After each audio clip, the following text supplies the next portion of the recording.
পাতি রাখার কারণেও ব্যাহত হচ্ছে স্বাভাবিক যান চলাচল। বাঙ্গাসুরা রাস্তার কাজ করতেছে, তো জ্যামে পড়ে থাকি আমরা ঘন্টাকে ঘন্টা।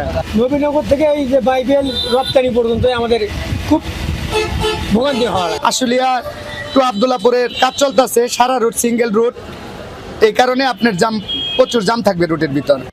সড়কের বাস্তব চিত্র আর পূর্ব অভিজ্ঞতা থেকে এবারও ভোগান্তি থাকবে উত্তরের সড়কে, এমনটাই শঙ্কা করছেন এ পথের যাত্রীরা। গাড়িগুলো দাঁড়ায় না রাখে যদি যাত্রী নিয়ে চলে যায় সেক্ষেত্রে অনেকটাই যানজট কম হবে, কিন্তু মূল যানজটের কারণটা হচ্ছে গাড়িগুলো যাত্রীর জন্য ঘন্টার পর ঘন্টা দাঁড়ায় থাকে এখানে। সবগুলো গার্মেন্টস যদি একসাথে ছুটি হয়ে যায় তাহলে প্রচুর পরিমাণে ভোগান্তি সৃষ্টি হবে। গরমের মধ্যে গাড়ি যদি লোকাল গাড়িগুলো রাস্তার মধ্যে উঠে তাহলে প্রচুর পরিমাণে জ্যামের সৃষ্টি হতে পারে। মোটামুটি গরুর ট্রাক যখন ঢুকবে তখন অনেক ভোগান্তি ভুগতে হবে। এমনি ভাড়া বৃদ্ধির আশঙ্কা করছি, এখনই 100 টাকা বাড়াইছে। যদিও নির্বিঘ্ন ঈদযাত্রা নিশ্চিতে এবারও পুলিশের পাশাপাশি মাঠে থাকছে নানা স্বেচ্ছাসেবী সংগঠন। সড়কে শৃঙ্খলা ও নিরাপত্তার বাড়তি নজরদারি রাখার কথা জানিয়েছেন হাইওয়ে পুলিশ।